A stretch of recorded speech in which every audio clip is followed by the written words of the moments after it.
സസ്യജന്തുജാലങ്ങളെ തിരിച്ചറിഞ്ഞ് വർഗീകരിക്കുന്നതിന് ഉപയോഗിക്കുന്ന ശാസ്ത്രീയ സൂചകങ്ങളെയാണ് നമ്മൾ ടാക്സോണമിക് കീകളെന്ന് പറയുന്നത്. ഏറ്റവും പ്രചാരത്തിലുള്ള ടാക്സോണമിക് കീ എന്ന് പറയുമ്പോൾ ഡൈക്കോട്ടമിക് കീകളാണ്. ജീവികളെ തിരിച്ചറിഞ്ഞ് സമാനതകളുടെയും വ്യത്യാസങ്ങളുടെയും അടിസ്ഥാനത്തിൽ തരംതിരിക്കുകയും ശാസ്ത്രീയമായി പേര് നൽകുകയും ചെയ്യുന്ന ശാസ്ത്രശാഖയാണ് നമ്മൾ വർഗീകരണ ശാസ്ത്രം അഥവാ ടാക്സോണമി എന്ന് പറയുന്നത്.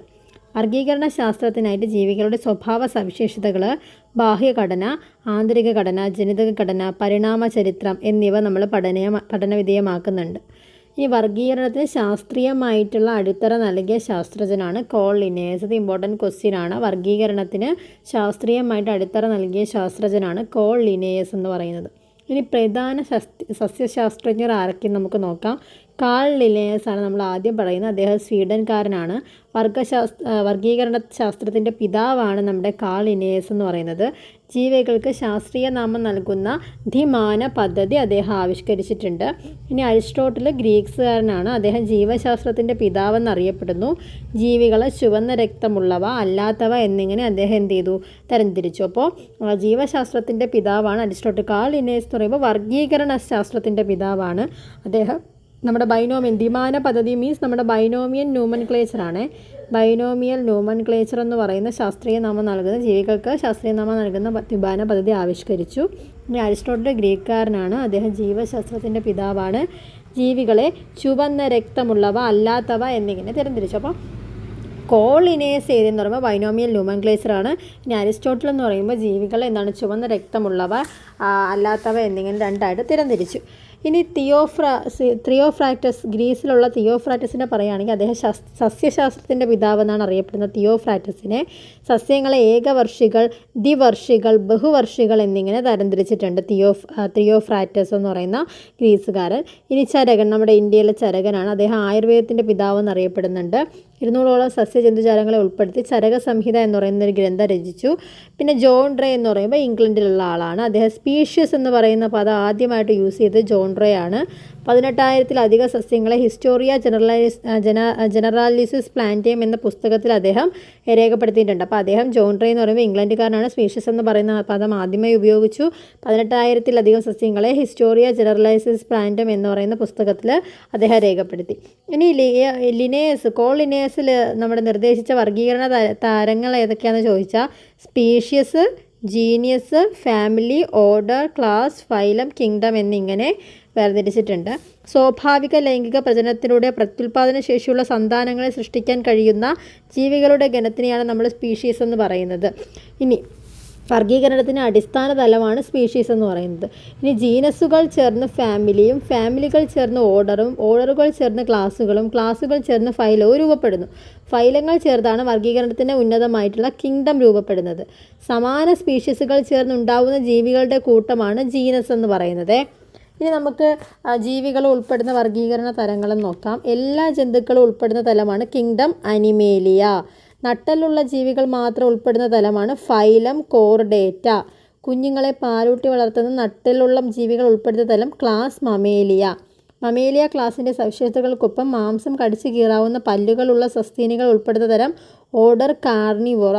ഈ കാർണിവോറ ഓർഡറിൻ്റെ സവിശേഷതകൾക്കൊപ്പം കാലിൽ ഉൾവലിക്കാവുന്ന നഖമുള്ള ജീവികൾ ഉൾപ്പെടുന്ന തലം ഫാമിലി ഫാലിഡേ നമ്മുടെ പൂച്ചയൊക്കെ അതിൽ വരുന്നതാണ്. ഫാലിഡേ ഫാമിലിയുടെ സവിശേഷതകളുള്ളതും ചെറിയ ശരീരങ്ങളും ഗർജിക്കാത്തവയുമായുള്ള ജീവികൾ ജീനസ് ഫെലിസ് ജീനസിൻ്റെ സവിശേഷതകൾക്കൊപ്പം പൂച്ചയുടെ തന്നെ സവിശേഷതകൾ കാണിക്കുന്ന ഉൾപ്പെടുന്ന തലം ഏതാണ്? സ്പീഷ്യസ് ഡൊമസ്റ്റിക്കസ് ആണ്. കേരളത്തിലെ സസ്യസമ്പത്തിനെക്കുറിച്ചുള്ള ആദ്യ പുസ്തകം ഹോർത്തൂസ് മലബാറിക്കസ് ആണ്. മലബാറിൻ്റെ ഉദ്യാനം എന്നാണ് അതിൻ്റെ മലയാളം പേര് നമുക്ക് പറയാം. ഹോർത്തൂസ് മലബാറിക്കസ് ലാറ്റിൻ ഭാഷയിലാണ് രചിക്കപ്പെട്ടത്. അത് അച്ചടിക്കപ്പെട്ടത് നെതർലൻഡിലെ ആംസ്റ്റർഡാമിലാണ്. അതിന് 12 വാല്യങ്ങളുണ്ട്. ഹോർത്തൂസ് മലബാറിക്കസ് അച്ചടിപ്പിക്കേണ്ട കാലഘട്ടം 1678 മുതൽ 1693 വരെയുള്ള കാലഘട്ടത്തിലാണ് ഈ ഹോർത്തൂസ് മലബാറിക്കസ് എന്ന് പറയുന്ന പുസ്തകം അച്ചടിക്കപ്പെട്ടത്. ഹോർത്തൂസ് മലബാറിക്കസിൻ്റെ രചനയ്ക്ക് നേതൃത്വം നൽകിയത് അഡ്മിറൽ വാൻഡ്രിഡ് ആണ്. ഹോർത്തൂസ് മലബാറിക്കസിൻ്റെ രചനയിൽ സഹായിച്ച തദ്ദേശീയ പണ്ഡിതർ കൊല്ലാട്ട് ഇട്ടി അച്യുത വൈദ്യർ, രംഗഭട്ട്, വിനായക ഭട്ട്, അപ്പുഭട്ട്. മലയാള ലിപി ആദ്യമായി അച്ചടിച്ച പുസ്തകം ഹോർത്തൂസ് മലബാറിക്കസ് ആണ്.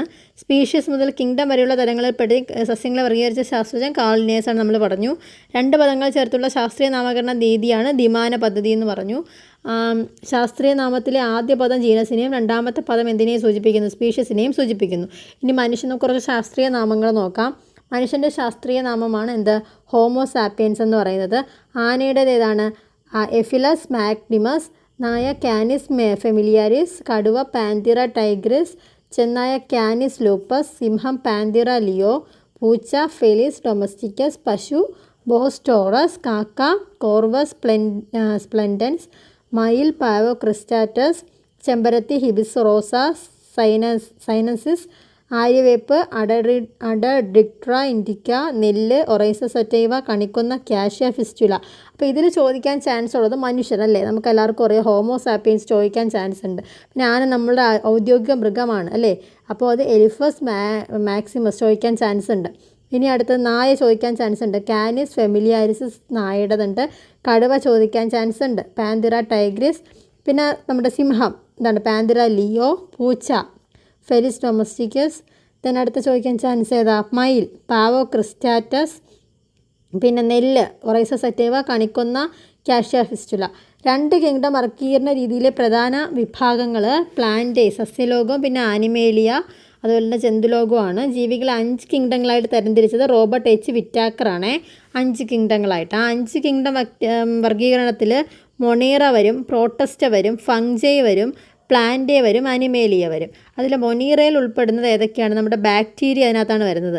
അതിന് മൊണീറയുടെ സവിശേഷത എന്ന് പറഞ്ഞാൽ ന്യൂക്ലിയസ് ഇല്ലാത്ത ഏകകോശ ജീവികളെയാണ് നമ്മുടെ ഈ മൊണീറയിൽ ഉൾപ്പെടുത്തിയിരിക്കുന്നത്. അതിൽ ഉൾപ്പെടുന്ന ജീവികൾ ബാക്ടീരിയയാണ്. ഇനി പ്രോട്ടിസ്റ്റയിൽ വരുന്നത് അമീബ ഉൾപ്പെടുന്നവയാണ്. അത് ന്യൂക്ലിയോസോട് കൂടെ ഉള്ള ഏകകോശ ജീവികളാണ് ഈ പ്രോട്ടിസ്റ്റയിൽ വരുന്നത്.